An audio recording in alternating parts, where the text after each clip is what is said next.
I was looking at, I think it was Ben-Hur, right? Really? Yeah, and in Ben-Hur, there's a guy. They're in the bottom of a freighter. I'm pretty sure, or no, it might be Spartacus. It's one of those, and there's a guy hitting a drum, you know. But I didn't want to do a drum, so I did a guy with a tuba. A tuba. Um, so everyone, we have a chat window. If you haven't seen it, you should have some access to it, presumably on the bottom. And you're welcome to ask a question. Um, so yeah, the Midnight Gospel, you know, I don't know if our student Rose is in here, but she said she watched the entire thing in one day, I think that Monday. And by the last 2 episodes, she said she was in tears. Have you heard that from anyone else? That's the general consensus. Really? Yeah. I haven't watched it all, so that's really lovely. But I heard it got a little bit, oh, somebody says they were also in tears in the chat window, so that's lovely. Were you, and then Morgan says it does have a lot of feels. You guys are welcome to ask questions about this or Midnight Gospel. How much were you involved with? I know you were involved with 2 episodes. Did you know anything about the rest of the episodes? A little bit, and a lot of characters. I was given so much freedom. I actually got to create several characters, but then I handed them off to like Ben Sears and other character designers, and they really tightened it up. But I was worried when I was telling friends about this. I was describing it to them over the past year, and they were like, "Oh, like Rick and Morty." And I kept saying, "It's not like Rick and Morty. There's nothing wrong with Rick and Morty, but it's not like Rick and Morty." And Penn Ward from Adventure Time, he's such a nice guy. And anytime I talk to him, and one time, last time I was with him, we went out for lunch, and I was there with him and Jesse Moynihan, and we were making jokes about maybe having. I was talking about having like a guy with a gun in an episode or something, and Penn's like, I don't know, I gotta think about that. I gotta think about that. And Jesse said, he's always like this. He overthinks it, and he's like, no. So many people are watching, and he feels such a great responsibility to have such a huge audience from Adventure Time that he really thinks about everything he's going to do. And he really thought about every episode. And because he had that clout and that equity from Adventure Time with this program, he wanted to give something back to the world that I feel like he wanted to do something that made a difference and that said something important. And I just can't say enough good stuff about him. He's just a giant teddy bear, wonderful man. So when you say he wanted to give something back, that was just in the content and the sort of spiritual content of Midnight Gospel and the universality of it and stuff? Yeah. I'm writing some of these notes down. So does that mean that character with the gun was in it, was not in it? No, I didn't do that. Oh. Like my episode that I did with Damien Eccles, the guy that was wrongly imprisoned and sentenced to death for murder. Oh. When we went back over and pitched everything, we had to go back through everything to make sure that we didn't want anything in the background, nobody saying anything, any strange actions that any weirdos on Reddit or something would be like, oh, that's the clue. Damien actually did it. He actually did the murder. Huh. So we were that careful with every single thing. So you're talking about going through, 'cause I assume the podcast wasn't that careful. I assume that was an informal conversation, but in editing it, turning it into a cartoon, you guys were very careful. Yeah, they just didn't want any people to see something in a background. Oh, visual. You mean like, yeah. Oh, conspiracy. Yeah. Mm-hmm. Oh, there's, oh, wow. he had a hard enough time clearing himself of murder. Didn't want to add anything else, any conspiracy internet stuff to that. Can you imagine a court of law where the judge is like, oh, well, I'm looking here at a purple and pink cartoon where there's a gun in the background. Clearly you did it, sir. Like, I don't assume that's what happened. But so for those of you who haven't seen the new show, and Derek, you can speak a lot better to it than I can, but they've taken podcasts, which go in a lot of different interesting directions and are not your usual celebrity or even career focused kind of podcasts, and they're more about just weird facets of life and spirituality and stuff like that. And so would you guys be given like an hour podcast and they would say, or would you be given a script that was already edited down? Okay, so if you watch episode 2, and I'm not dissing anything about the guys that did episode 2, but episode 2, it's beautiful. I love it. But someone described it as a music video or a podcast. And it really felt like that. I felt like it didn't have as much connective tissue as I tried to put into, or we did with 3, because we were really getting our bearings. So I had to make it tight. And by tight, I mean every little thing I put in it, I had to make it, or I didn't have to. I wanted to make it pertain to what was being said. And we kind of took that big podcast block and we're like, okay, you take this first third, I'll take this middle, and you take the last. But I had to make it tight, but also keep it loose so the people finishing it up had some play and wiggle room, what they need to cut, what they don't need to cut. So for instance, there's this laser cannon in it called Enlil. It's a vintage Enlil laser cannon. That part of the podcast was taken out for time, I guess, but Damien, he's like practices magic, and he says he's a follower of a Sumerian god named Enlil that revealed himself to him while he was in prison. So I just, every little thing like that, I was just putting it in there, putting it in there, putting it in there. And whatever would stick, cool, you know. Like the cats, I made up the cats doing a little ceremony with the shoes. That's episode 3, right? Yeah, episode 3. Right. And that was a part where I was listening to the podcast while boarding it. And that part, Damien's talking about finding a teacher, like a sensei, a guru, a spiritual master, and passing on something to the student. That didn't make it in there, but I still made it so they could use it, and it fit with the episode. But I kind of did that with Adventure Time too, though. I got really weirdly specific, and if it made sense, it didn't, but it made sense to me. So really tried to make more connective tissue, not just pretty visuals, although there's nothing wrong with just pretty visuals and listening to a good talk. So wait, how do the cats connect? There's a part in the original podcast where Damien's talking about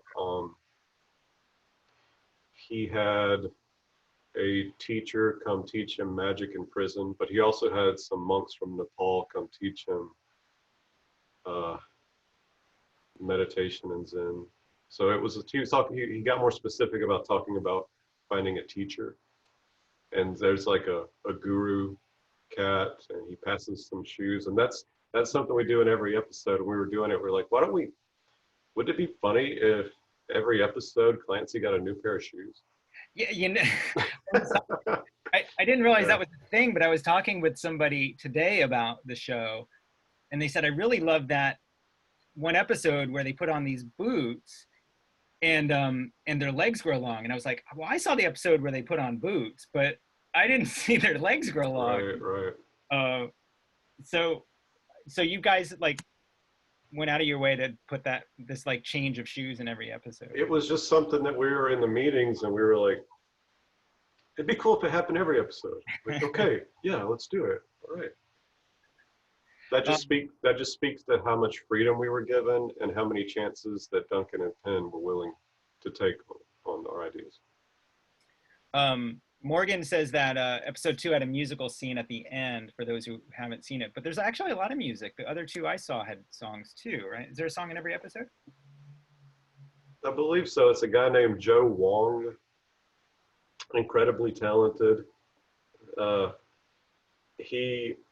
We would give him our finished boards as soon as possible, and he'd like post a link into his SoundCloud and the Slack of what song he was working on.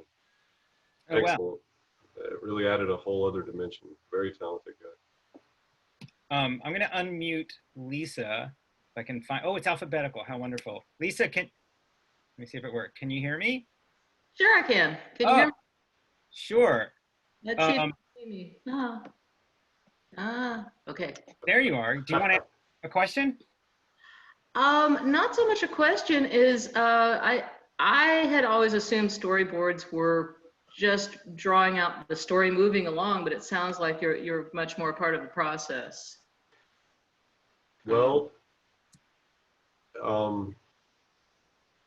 you're right, but with Adventure Time, and maybe Penn was doing it on Flapjack too, but when Penn did Adventure Time and it was such a success, he started taking as many risks as possible because they loved him, Right. let him do whatever he wanted. And he would find very unique people that were not from the animation field. And it was him and a guy, Kenny from SpongeBob, and Jack Pendarvis and Adam Muto, and they'd give you a paragraph. And they said, this stuff has to happen. Ben has to do this. They have to do this. And then they're like, go do whatever you want. Wow, because honestly, I feel like Adventure Time is one of the best, most interesting shows I have ever watched of any genre. Seriously. I agree. I'm a big fan. Well, it's so good because he gave us that freedom, but he found people that he liked and he trusted. And but you're right though. I've talked to other people at Nickelodeon and Disney, and they don't get that freedom, depending on the program. So he was brave and went outside of the animation field and just found different voices to add to the writing, really. Exactly. Yeah, exactly. He looked in underground comics, stuff like that. So there was, I always say, like, there was animation before Adventure Time, and then there's animation after Adventure Time. And I think a lot more shows are trying his method now, some of the more creative ones. But it's like Adventure Time dropped like a bomb, even more so than like Ren and Stimpy. I think back in the day there was animation before and after Ren and Stimpy. But yeah, that changed the game. But well, it strikes me that there is kind of a zeitgeist to both of them. I mean, Ren and Stimpy was very harsh, very cynical, very, well, you know, forget the rules. We're going to be mean about it. And I liked Ren and Stimpy, don't get me wrong, but it broke some barriers. But there's a real underlying sweetness to Adventure Time. There's an underlying morality and justness to it that I do like. Yeah, I like it better. Yeah, it's a fascinating show. It really is. You know, there was a show on well, it was a BBC show, but it was I saw it on MTV back in the 80s called The Young Ones. And as I understand it, they had two sets of writers, and they would write different things and then come together and sort of just stitch it together. And the shows were chaotic and insane and anarchic, but really funny. And the connections were crazy. At least I really enjoyed it. Yeah, I remember that. You remember that, Lisa? Oh, I definitely do. I remember it was just nuts, and they were all funny. But yeah, it was like two different things were coming together. So that's an interesting approach. I had no idea. Yeah, cool. I don't know how that works. Okay, I'm admitting some more people in. So if anyone has any other questions, feel free to you can even just unmute yourself or pop it in the chat window. I'm going to ask, there were a couple questions in our group. One person said, it's Frank, I think he's actually online, but he said the current state of storyboarding, I hear the deadlines keep shortening. Have you seen this? And what do you love about storyboarding and what do you not love?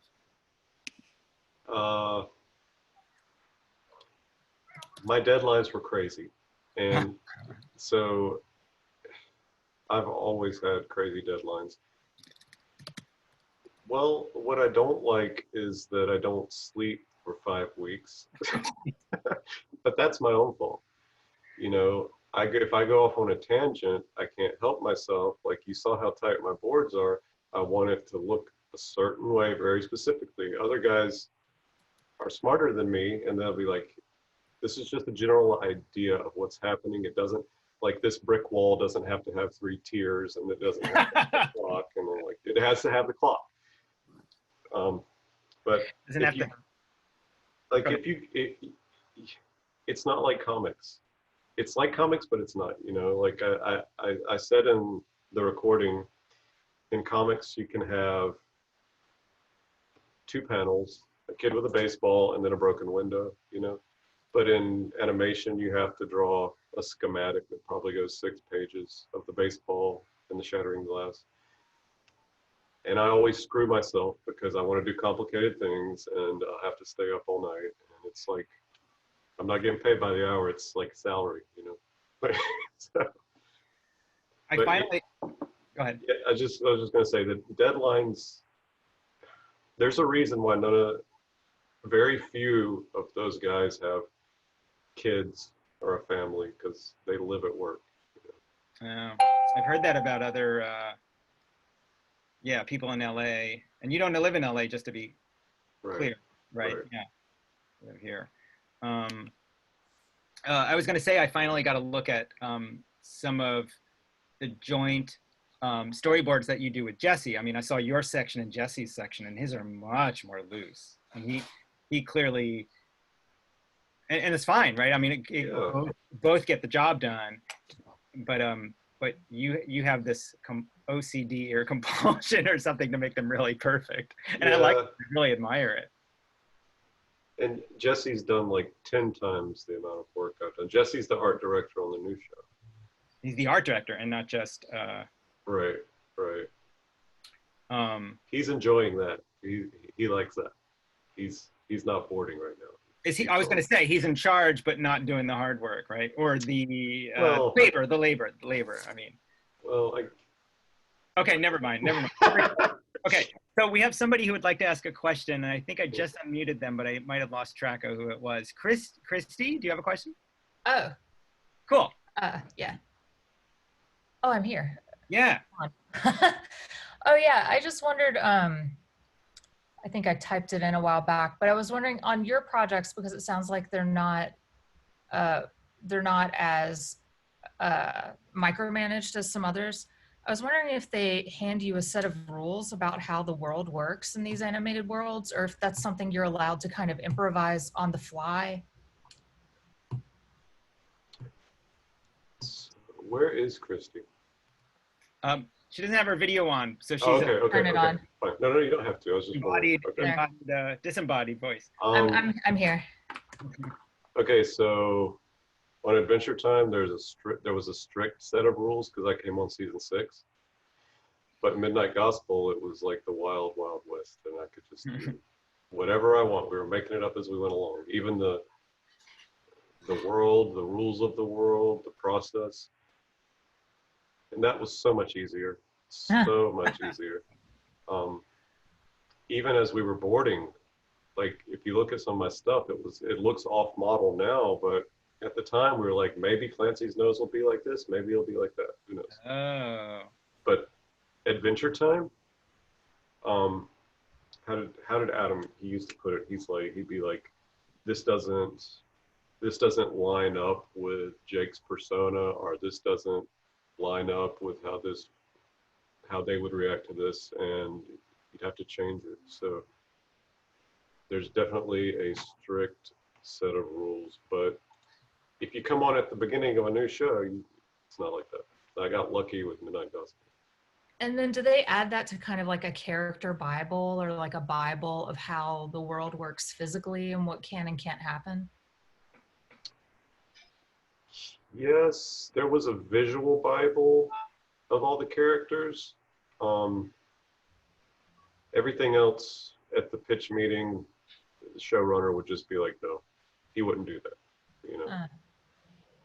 But we definitely had a visual Bible of all the characters, and like, you know, like BMO's arm can only do this, it can't do that, or something like that, you know. But if the showrunner didn't think it lined up with the rules of the world or how the character's persona was, we have to change it. You have to pay attention to that. So then on the new show, you're able to kind of make those decisions from the start and then those kind of get locked in for like the next generation of people coming on? Yeah, so if you're gonna make a character with a really complicated outfit, you really need to consider that if that's a good idea or not. Makes sense. Yeah. That's cool. Thank you. Interesting. It'll be really interesting to watch Midnight Gospel if it runs 6 seasons or 7 seasons and find out how much stuck and had to stay a certain way. What? Cross your fingers. Yeah.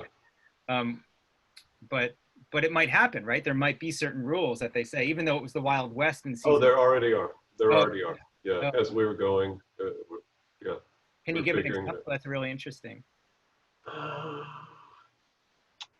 So I made up the neighbors. We figured out how the computer interface worked. The neighbor's house, the wobble next door, the weird stuff with the barn, the way the chromatic ribbon works. Like I was boarding, and I didn't realize it, but I was setting up the world of the chromatic ribbon as he's walking down a path. Like that's what it's going to be like forever. And then someday there'll be a movie called The Chromatic Ribbon, and your children will be like, "Why are we getting any money from this movie?" Yeah, right. What's his name? Daniel Hoops. I don't know. On Midnight Gospel. That all happened one day. We were just sitting in there like goofing off. Be like, what? Be like, wouldn't it be funny if there was like a MySpace type page and he had one listener that liked ice cream, and we were just goofing around. Like, what's a good name for him? And somebody was like, Daniel Hoops. So, and now he's that's canon, you know. Yeah. So Lauren has a question. I think I have unmuted Lauren. Is that right? Yeah. Can you hear me? Oh, great. Yeah. Go for it. Yeah. Yeah. So I was just curious about Derek, what your other background is and kind of how you landed in storyboarding and what else you're working on besides Adventure Time previously and Midnight Gospel. And I'm going to answer you, but Tom, I'm going to ask you after I answer this question, like the chat questions. It's rude not to answer these. So after this, you could read those and we answer those. Well, actually, the people are chatting, and then I'm just letting them ask. Okay. Well, okay. So that's what's happening. So what was I doing before? I was making zines and mini comics, and I just can't stop doing it, you know. So I was in Toronto at TCAF, which is a festival for comics, and it's probably 2007, and Penn came and bought my book, and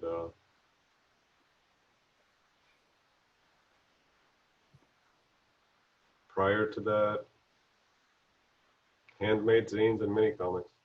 Crazy, right? Did Penn know your stuff before that? Well, so that day Jesse was there, and I knew Jesse because Jesse made mini comics, and I knew him from online, and I said hey to him, and Penn was hanging out with him, but I didn't know who Penn was. So Penn came and waited in line to buy my book, and I was like, I told this story. I said, hey, let me draw something in your book. What's your name? He said, my name's Penn. And I said, that'd be a good name for a cartoonist. And he said, I am a cartoonist. I said, what do you do? And he said, I made this show called Adventure Time. And then I like jumped over the table and I got somebody to take my picture with him. But I think Jesse turned him on because he was there looking for people to work on the show. And after that, he got me, Sam Alden, and Jillian Tamaki. Oh, I didn't know Jillian Tamaki worked on it. Wow. Yeah. There were a couple other Toronto people, right? Didn't Michael DeForge work on it as well as just kind of. Michael did props forever, and he storyboarded one episode. Interesting. You also, I mean, I don't know if Lauren knows, but you've done stuff for Vice magazine. Right. I don't know if it's a magazine or not, but Vice and your own comics and. Keep making art, put it on the internet, put it on Instagram, and the more you do, the better you get, and keep doing it. You're Derek Ballard on Instagram, right? Right, right. Okay, I'm gonna post that in the chat. Derek Ballard. I love the choreographed stuff that I see. It's just wonderful. And I don't know why I lost my copy of your book, but I got to get another copy of it. And you don't have it, right? I have maybe one or two. Okay, well, I need to buy one. I need to make some more. Okay, I think Amanda is next. Let me just double check. Yep, Amanda, you're next. Hi, Amanda. Oh, wait, you're muted. No, wait. I'm unmuting you. Wait, Amanda. Oh. Sorry, I'm here. My dog might bark really loud. That's why I remuted. That's okay. Hi, Amanda. I miss you. Hi, I miss you too. Anyway, go ahead. You kind of already answered my question a little bit, but I was just asking, do you do really rough sketches at first when you're first storyboarding, like the first pass, or do you kind of start out pretty tight from the beginning?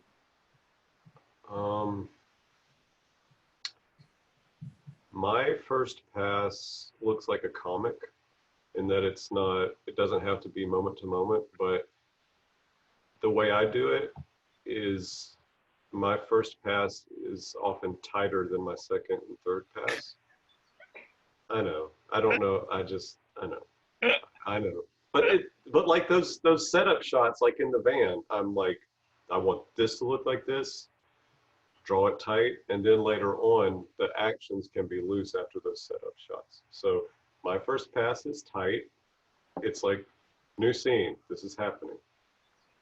If the camera's gonna move, I want that exact shot to look how I want it to look, because I'm crazy. But you do that in the first pass and not like the second or third. I would think the first pass you'd expect revision and you'd expect pushback and stuff like that. So my second pass is rough. The third, I use the drawings from the first pass in the third. Oh. I don't redo it. So that saves a step. I'm just doing extra work at the beginning. But see, the thing is that you really, tell me if I'm correct, you like drawing a lot and you like drawing a certain way a lot. So it's a pleasure to make that first pass really. Yeah. Yeah, that's all I want to do. I hate everything else. Amanda, does that answer your question? She's muted, so but I'm. Well, she says yes in the chat window. So most people would do a really rough first pass, second, put the extra actions in, and then in the third, tighten everything up. My first one, I've got everything tight, and I just reuse that in the third and do a little bit more to parse things out. But when I'm sitting there and I'm really thinking of it in the first pass, it's like it's all coming out, and that's the fun part. And then second and third, I really need to get into the mechanics of it. And sometimes in the third, like the Golden Doom Freighter on Midnight Gospel, that was just something I doodled in the first pass, and they were like, okay, this is good, we're going to use it. And in the third pass, well, I kept getting notes about changing it. It kept getting bigger and bigger and bigger, and I kind of shot myself in the foot. But it's. But they didn't animate it big. They animated it pretty small. Well, that was to begin with. I made it small. And Duncan kept saying, "Make it so long it goes off camera. Make it longer. Make it longer." I mean, the show is great, but I'd seen your storyboards prior, and you've got this long shot of all the people rowing, and then you have this close up on the four, and then when the show came out, it's basically just those four, and like it's empty everywhere around them, and I was a little bit disappointed. I mean, the show is great, but I was like, they didn't even try. And it's fine. That's just how it goes. That's just how it goes. Yeah. You know. And I'm willing to do extra work if it'll get in. Some other guys are not going to, They know, they're like, not everything's going to get in, so I'm not going to kill myself. But I mean, how often do you get to storyboard or work on a really cool TV show? I'm going to throw everything in there. Yeah. Try to get it in. Yeah, that's nicely put. That's really true. Okay, I'm going to ask Art. Art, I think you're unmuted. You had a question? Yes. Basically, I just wanted to know if you had any special secret for working through burnout. Well, It's finals week right now. oh boy.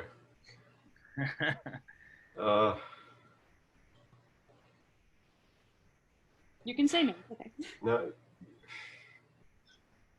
I always have really good intentions to be healthy, and then it gets into the really, really nitty gritty of it, and I'm doing horribly, and I haven't slept for 5 days. But I've got to exercise. Exercise helps. I'll take an hour or two back when the gym was open, and that saved my life, because if you're sitting on the computer and drawing and drinking coffee, you're going to go insane, because you're just sitting, you're like jittery. So that helps. Eating right, simple things, but you got to get sleep, take frequent breaks.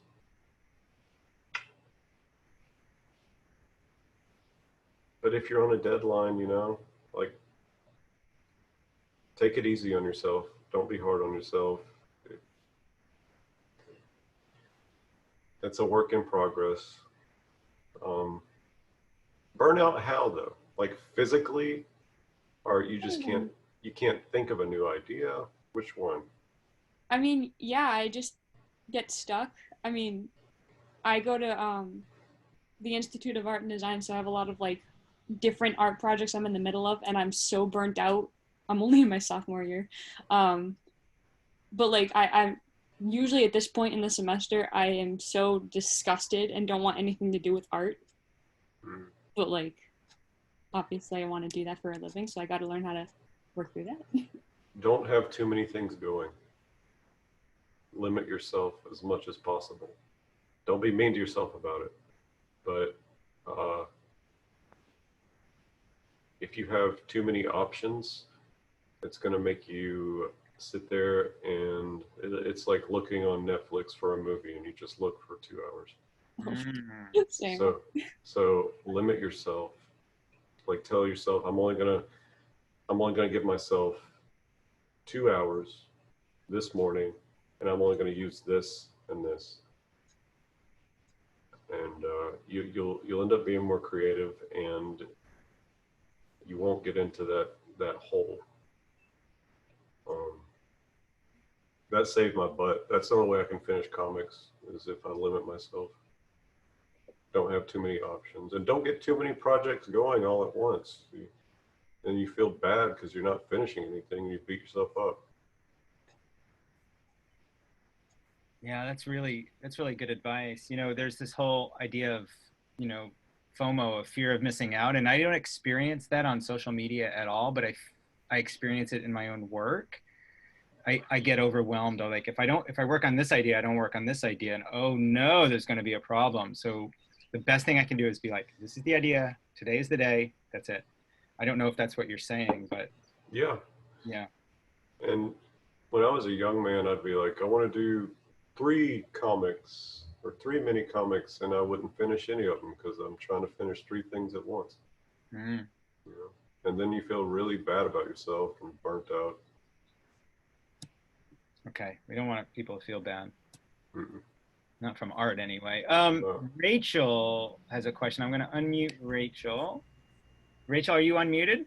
Yeah, can you hear me? Yeah. Cool. I was just curious, internally, back in the day, like what caused Cartoon Network shows like Adventure Time and then more recently Steven Universe to start releasing episodes in blocks every few months instead of weekly? I was curious if it was hopefully to benefit the production timelines and the quality of the work. I don't know, but I can say that those programs for for an 11-minute episode. It takes 10 months to make. They animate them in South Korea, in this one city. And there, at any given time, there are 3 to 5 teams on each show working on an episode. So it probably benefits everyone working on it. Cool. Yeah, thank you for that. Yeah, it's crazy. It takes that long. Yeah, I mean, that's so those teams you're saying, so there's 3 to 5 teams on any given episode within the block, and what size are those teams? On Adventure Time, it was a team of 2. On Midnight Gospel, it was a team of, we had 3 teams, maybe 4 of 3.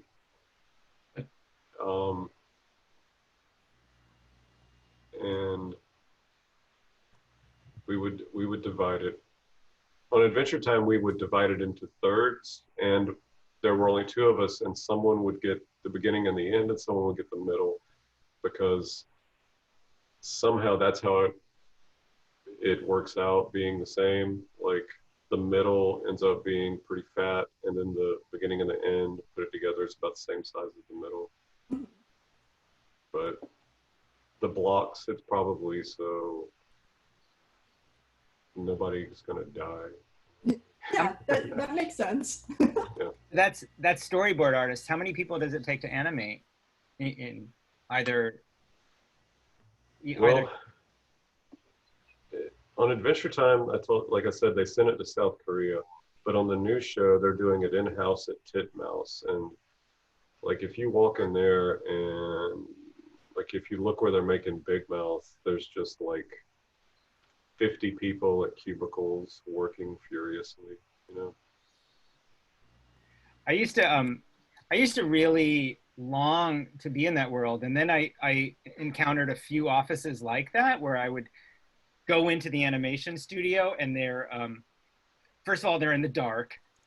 Second of all, it was dark. I don't know why it was second dark. of all, they're like, yeah. we're all just like this. And I'm like, I don't want to be an animator. Well, Titmouse is cool. It's a cool place. It feels like a home, and it's got lots of toys everywhere, and everybody's happy. But man, yeah, there's a lot of people in there, more than you think.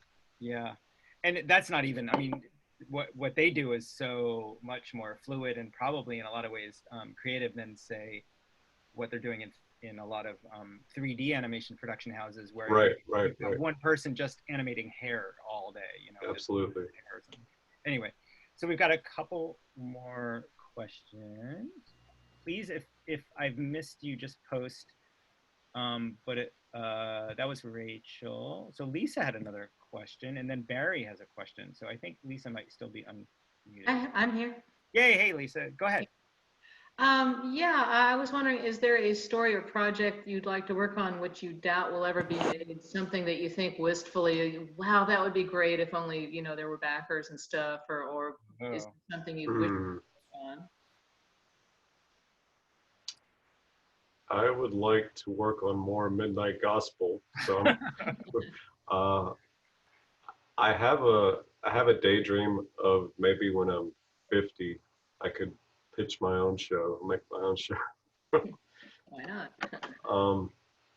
I need to get my act together and put out a book with a spine, like a thick book one day. I'd like to do that, but I don't know. I know I want to make a big book, but I don't know if it would be one story. So to answer that question, my own show one day, maybe when I'm like 50 or 55, that's a daydream.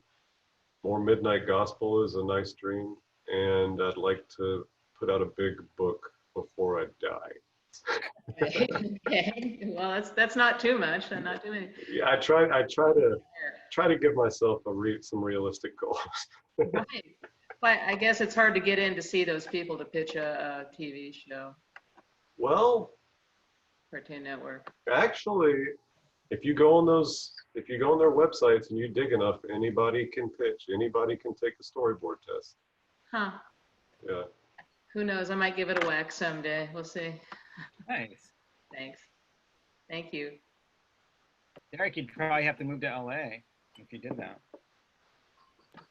Probably. Maybe one day. I don't know. You know, I don't know if this is relevant. I think it is. Keith Knight. Do you know Keith Knight at all? He's a cartoonist.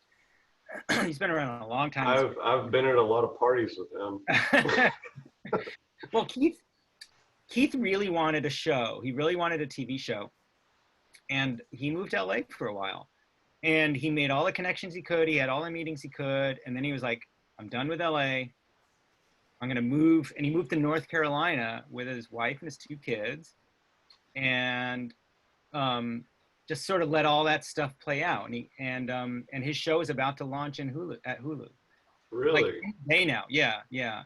It's live action. It's not. But he really wanted that. But he realized at a certain point he had to be in LA to sort of get those gears in motion, and then he could like disappear. I know he's doing some children's books that were kind of like Captain Underpants. Oh my God, he's doing a million things at Yeah, one time. yeah. Yeah, He's always been around doing stuff. yeah. But that just goes to show how long it takes. I spent a good 2 years after Adventure Time pitching shows because producers would hit me up. Oh wow. And it was awful. It was terrible. They won't tell you no.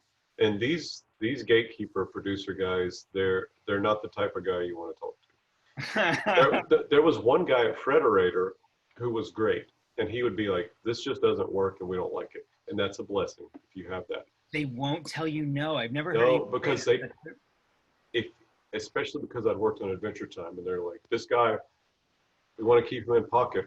Just keep telling him to do some revisions, change it.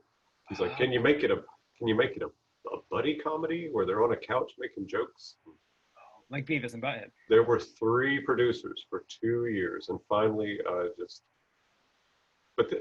these producer guys weren't cartoonists, so they didn't know the work that it took to go back. Yeah. The one guy at Frederator who would tell me no, he was a cartoonist. Oh wow. Yeah, valuable. That's really great information. That's really You know what he told me? He said that like I had a writing partner and we kept coming up with like a formula, like these guys are best friends and they're trapped in this hell world and they have to do this and this and this, like in every episode you have to do one of these and this and this. And he said that never works and those shows always fail lately. Wow. And basically he said we're looking for a character with charisma that looks good on a t-shirt, that is a great mascot, and people like it and like to look at it, and then we'll make a show about that, and then you can hire all your friends and everybody can make whatever story they want about this character that everybody likes. And then they made Clarence. That's the greatest thing I've ever heard. Hold on, I'm writing that down. They basically want a mascot. Looks great on a t-shirt. Yeah. Then we can make a show about it and you can hire all your friends. But like SpongeBob, Mickey Mouse, he had a point. I didn't like to hear that back then, but he had a point. He said those are the ones that work. So let me ask you a question. Penn knows the rules. Did Penn invent Clancy in that mode for that reason? Penn breaks the rules. Like Midnight Gospel breaks every rule I just said, right? Mm-hmm. Duncan Trussell, Penn became friends with Duncan after Duncan interviewed him, and Duncan came up with that whole mythology and the Clancy character. That's Clancy's Duncan. Mm-hmm. But then Penn gave it the look. The visual, sure. Mm-hmm. Mm-hmm. Wow. Duncan's wild. And so, you, I don't want to say you're a rule breaker, but you definitely march to your own rhythm. And so the character you're working with now in your personal work has a bag on his head. So clearly he's not gonna look good on a t-shirt. You know? Yeah, well, I was intentionally trying to limit myself because I was thinking like, how can I emote?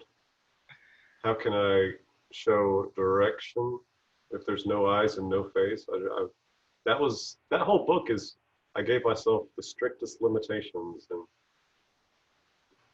tried If to you make. haven't seen that, we're talking about Choreograph. It's wonderful. There's plenty of examples on Derek's Instagram. And to me, the fourth panel always, it's the one of the pattern. It's just the guy flying. Right. I love those. Those are glorious and beautiful. I mean, I love all of them, but there's always that last panel and it's always different. And just the drawing is amazing. Well, thank you. I leveled up with that. I told you, I leveled up because I I only gave myself a certain amount of time every morning, and I could only do this and this and this, and then I just started doing crazy stuff that I could get away with. Wow. Oh, well, I love it. I don't know what the producers in LA will think, but I love it. Barry's got a question. Hey, Barry, are you there? I think you're unmuted. Yeah, I'm invisible though. That's fine. Okay. I think you mentioned this early in the discussion that you had a few ideas that you just kind of threw into the storyboard, not like expecting them to be cut or not sure whether they were going to work. And I was wondering if you could describe another example of one that was kind of in that you weren't sure was going to stay in the story but ended up staying, and how did it end up resonating with either the producers or with the audience? So specifically Adventure Time? I don't think I need it to be specific. I'm just kind of thinking like, was there anything that you had done you're like, I don't know if this is going to go with the flow of the narrative or something to that effect? Well, episode 3 of Midnight Gospel, I went overboard with that. And I told Penn, we were at lunch, I said, my one regret from Adventure Time is I felt like I was being cautious because it's their world and I didn't want to screw anything up. I wanted to be respectful. And I said, on this one, I'm going to turn the volume all the way up. You be the sound guy. You figure out the levels. You pull me back. And he's like, go for it. And when the fish guy and Clancy go on the boat, all they said was like, there's some cats on the boat and they have to get through an ice wall. And I went nuts with it. Like the architecture on the boat, the way everything moved. There were mechanisms that I boarded that didn't make it. Like cats doing other weird things to make stairs come up and doors and things flip around. Cats making spaghetti. I didn't have to do that. A cat gets electrocuted while he's welding. I didn't have to do that. That was, I thought, I was like, maybe one of these things will make it in. Maybe one, but I'm going to do it anyway. And then the cats that tried to use the crane, they couldn't use it. The jump boat guy with the laser pointer, that wasn't in there. I went nuts with that. And then the big Enlil laser where the god's hand comes out and melts the ice, that was nowhere in there. And as I was doing it, I was just going insane. This is crazy stuff. Maybe one thing will make it in. Maybe one thing. And most of it made it in. And not only that, the hand that's melting the ice, zooming through the ice, I made that up. And while they were zooming through the ice, I drew a mother cat nursing kittens throwing snowballs. They put that in. I put that in as a joke to everybody in the room, and they're like, we'd like it, go with it. And they got Damien to come back and say something about the mama cat throwing the snowballs. Oh, yeah. And then the cats secretly meeting with the guru cat that I talked about a minute ago, I put that in there. I thought, out of all of this stuff, maybe the cats making spaghetti will make it in. But it all made it in. Wow. And I've gotten so much good feedback from from viewers about that episode, and I'm glad I did it, but I didn't expect all that to make it in. None of that was, nobody told me to do any of that. Thanks. So, I'm so happy and I'm so glad I did, and it was so much fun. And Yeah. I'm so honored that they went with it. It was fun. Well, that's a great question. It's not what I expected because I've looked at those storyboards and I've seen those, and I assumed that I didn't know that you were sort of shooting for extra stuff when you were doing that. I sort of assumed these were things you had genuinely hoped to be in there, and so even a simple difference, like if I remember right, the hand. That's different. one of the things. Yes, that didn't make it in. The crazy, complicated hand. Right. Well, the hand is there, but it's not as, it's simpler. And I didn't know. The fish man's hand. No, the hand going through the ice that releases the motorcycle. Oh yeah. That's simpler. But do you remember the fish man's hand? No. It's this crazy cybernetic hand that comes out that I drew. This very detailed. Yes. The arm. And then on the episode, it's just a stick. And that's fine.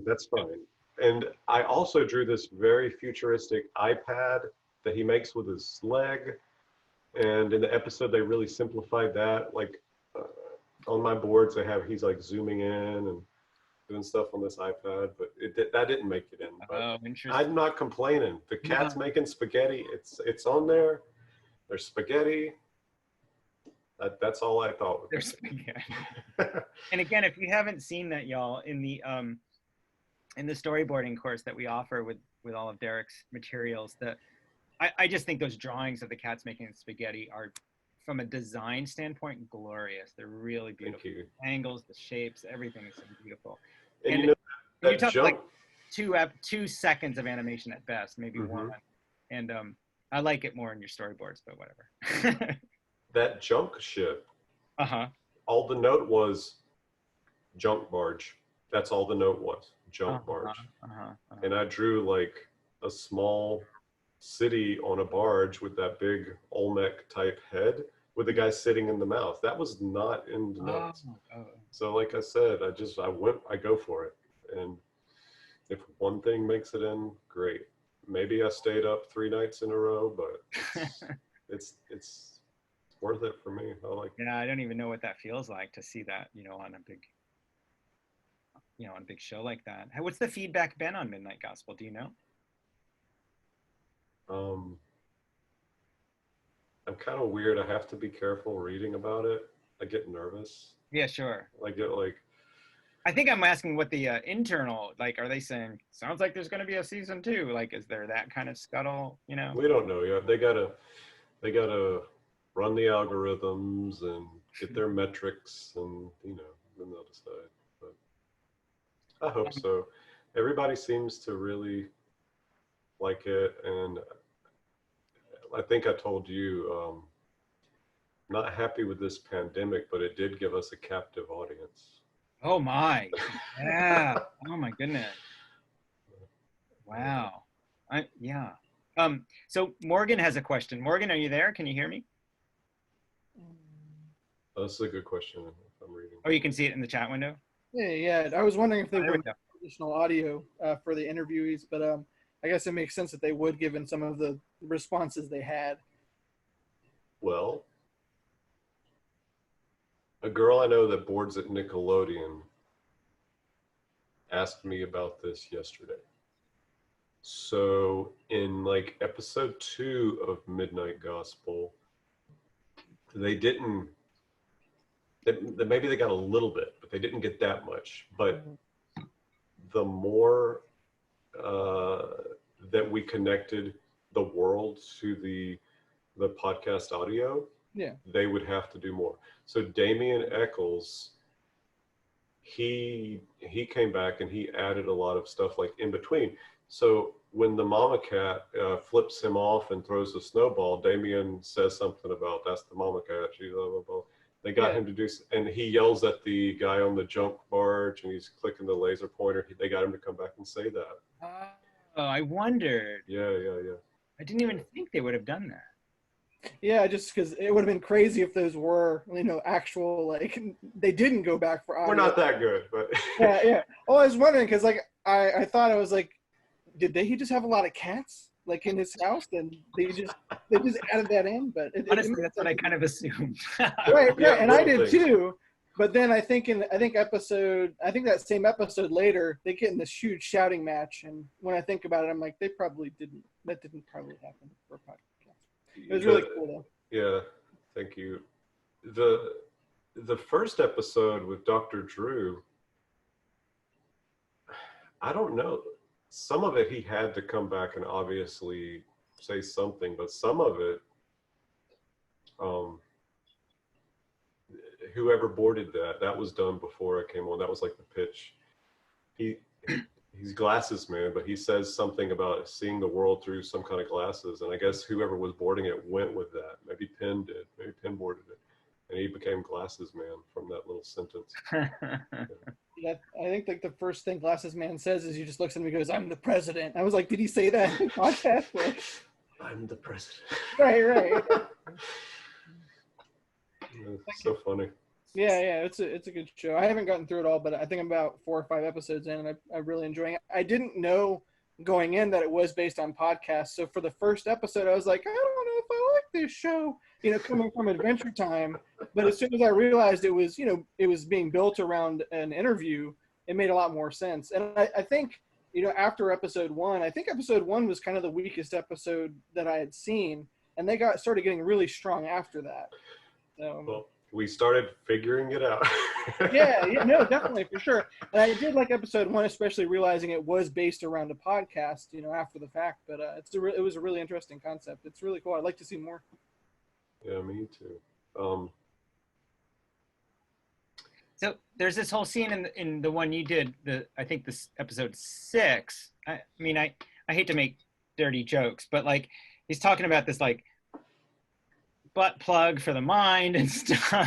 That he came back later and did that. That was not in there. Okay. Yeah, it didn't make sense. I was like, this was a podcast. That's David Nickturn. He's Duncan's meditation teacher, and he's a songwriter. He used to write for like some big names in the 60s or 70s. I'm not sure who. You can Google him, but he and Duncan were probably like just riffing and cutting up in the sound room, But that whole part where all of that, I boarded all of that. Did that come to you then? So that they re-recorded, they recorded some new stuff, and then it came to you. Is that right? No, the butt plug thing, they worked that out themselves. But I told you, I tried to leave space for extra conversations to be had. And did you notice how he was a wobbly character? Like yes, totally. Yeah, he's always moving like this. Yeah. Okay, I was tired, and I kept drawing him kind of like sloppy, like he was like, like his mouth's over here because I'm going fast. I'm tired. And Penn was like, what if we made him a wobbly guy? Like, so we just made him a wobbly guy. Oh, God, that's great. It works, though, because the character, Right, he's this guru. He's on a different plane, or whatever. Oh my God, that's amazing. I didn't know that. But that's how cool he is. If we see, we're in the pitch room and we see something like that, somebody can say, hey, what if we did that? Like, okay, let's do it. Let's try it. Wow. Okay, great. Do we have any more questions? I think we've run to the bottom, so maybe we'll sort of call it. Oh wait, Jules is asking a question. Jules, I'm not even going to read it. I'm just going to unmute you. Wait, where are you? I'm trying. All right, I think I'm good. Can you hear me? You are unmuted. Hooray. Go for it.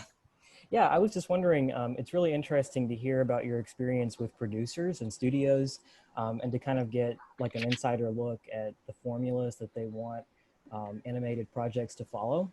So I was just wondering, like, have you encountered any producers or studios that are more open to kind of like quote unquote risky animated projects? And on that same note, Is Netflix like a more liberating environment for that kind of thing?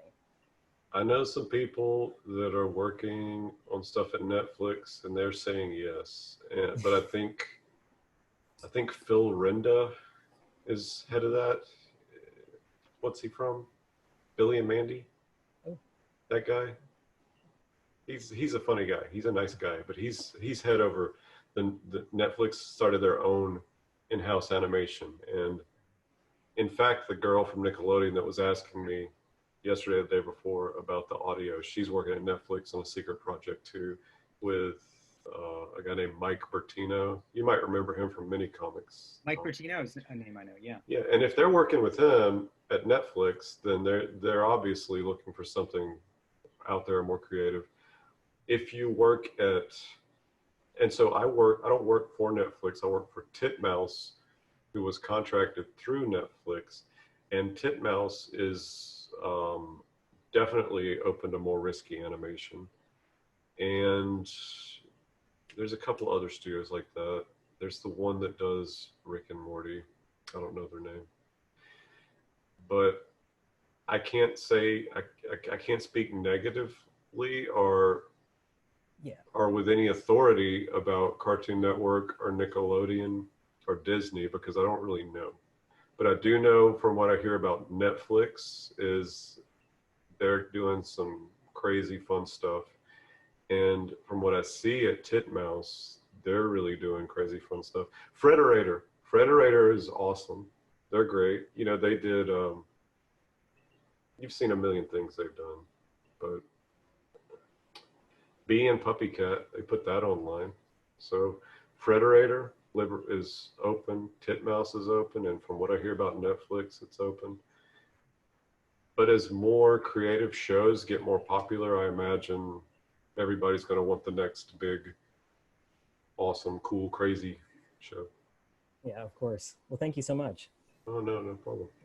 Love it. I've heard it described recently, not in a negative way, just that Netflix current business model, and they've had many business models, you know, I mean, they put Blockbuster out of business essentially with discs that they mailed people, right? Nobody remembers that anymore. But their business model now is keep people subscribing to Netflix because Disney has just gone with their streaming and every other company is going with their streaming. So they've got a gazillion people, but they want them to not leave, right? So that's their main goal, is to get people to stay. And so I'm presuming throwing some risky stuff out there is one way that they're trying to do that.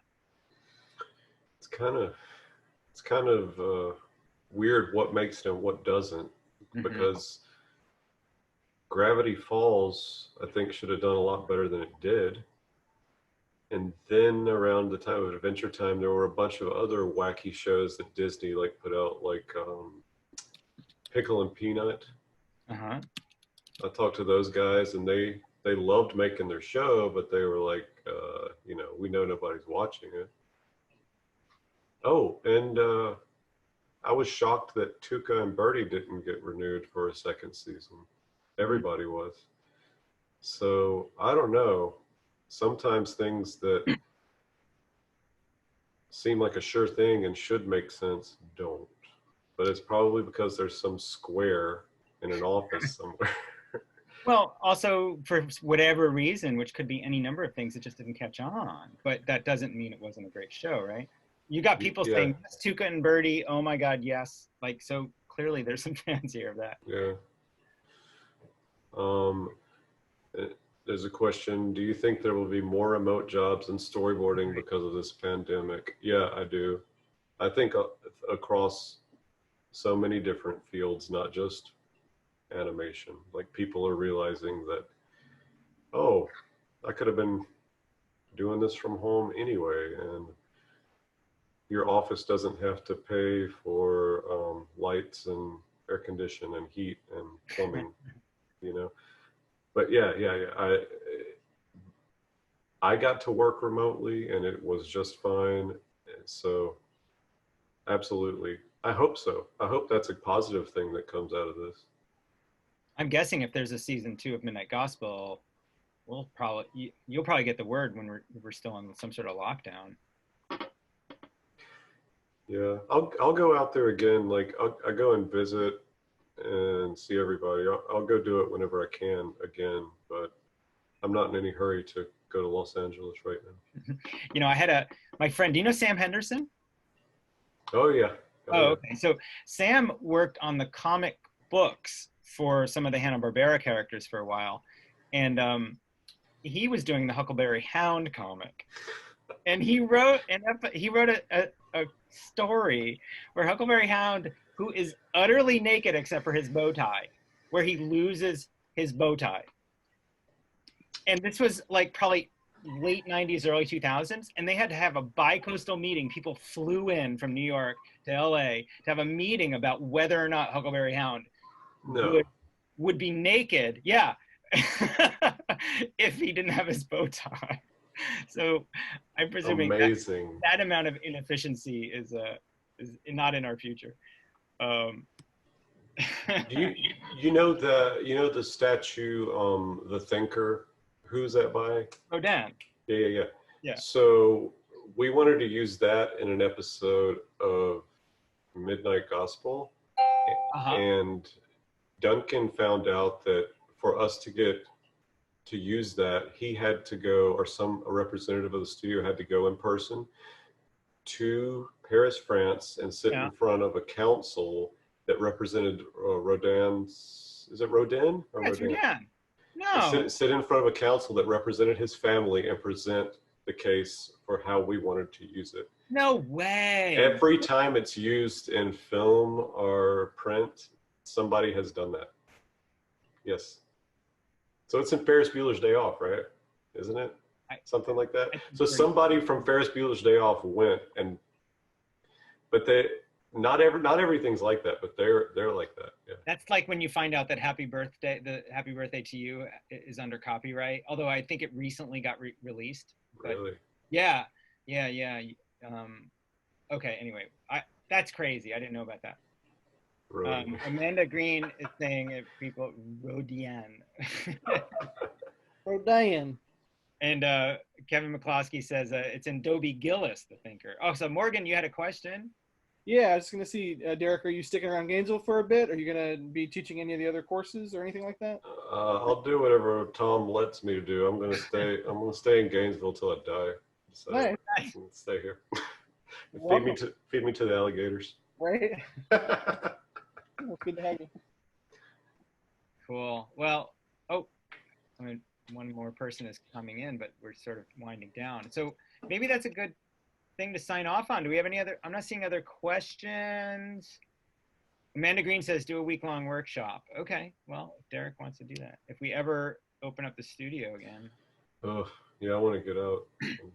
Cabin fever. I know. God, I don't want to talk about it. I'm scrolling through to see if there's any other questions. Jennifer says, thank you. Thank you. So other people are saying thank you. Lots of thanks.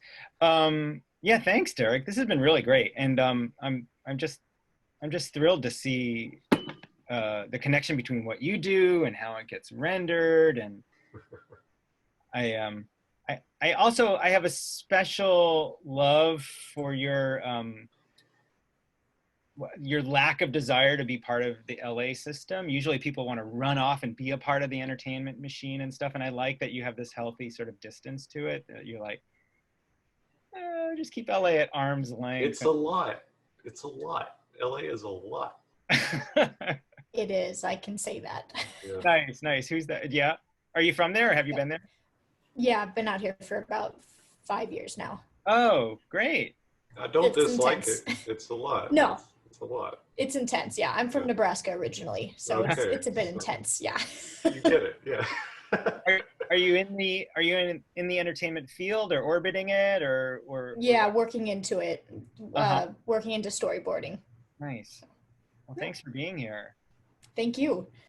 Any last comments, Derek, or anybody else? Otherwise, I'm just gonna sign off and hope I hit all the right buttons to record this and all that stuff. Well, thank you everyone for listening to me. I had a wonderful time. Thank you. Yeah, Derek, this is great. So So obviously keep us updated when we want to be the first to hear that there's going to be a Midnight Gospel season 2. Yeah. And when you turn 50, we want to be the first to hear that there's going to be a Derek Ballard show. I better hurry up then. That's and not too far t-shirt off. design. Yeah. Cool. Okay. Well, I guess I'm going to end this meeting and say thank you very much. And don't forget, it's we've got Derek's course up online. You can see tons of sort of secret looks at the storyboards and this whole crazy like commentary we did. And yeah, lots of other people saying thank you in the comments. So thanks so much. All right, Derek, let's talk soon, you know, on phone or something and just catch up. Yeah. I wish we could. And then hopefully in real life soon. I want to talk about it. Okay. Yeah. Thanks, everybody. I'm going to click end this meeting. Thank you, Derek. Thanks, guys. Thank you, everybody. Hope to see you all soon.